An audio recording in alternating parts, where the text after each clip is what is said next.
tayo nagsisimula. Baby, pakiusap kung magpapakilala sana.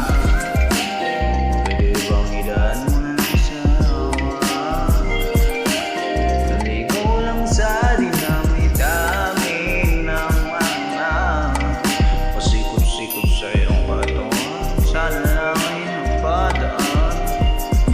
Nabulog sa iyong mga korpata, nabulo sa mga usapang walang kutata. Harutan hanggang sa abutan ng umaga, walang sasagutan mo tayong nabaaroy. Yung pumasaktan, huwag na umasa. Nagbabaka sakalig naman at yumamba mga diso sa may kapal sa nagumana. Kaso madalas na santa na sa makakutsapa.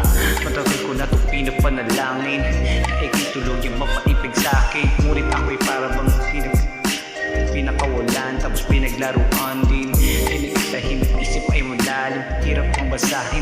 Tila bang baybayan, ikaw ginawa mo ikaw ginawa mo sining ng pagiging sinungaling.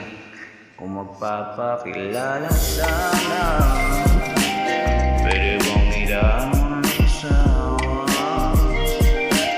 Naigo lang sa dinami-dami ng mga pasikot-sikot sa iyong katawan. Sana lang ay magbagaan. Ano ba talaga tayo?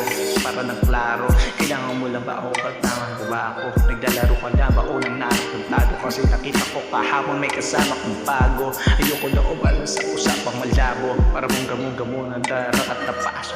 Tadaan usman, nawala at bigla ko. Ang mga plano kung bago. Tapos ko lang pa ako puro-puro-puroon.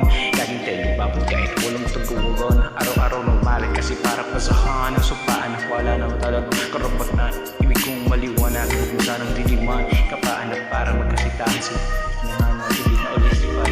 Wala ba siya sikot na kasasinsihan at papakilala sana. Pwede bang idaan mo ng asawa? Naigo lang sa dinami-dami ng mga pasikot-sikot sa iyong katawan.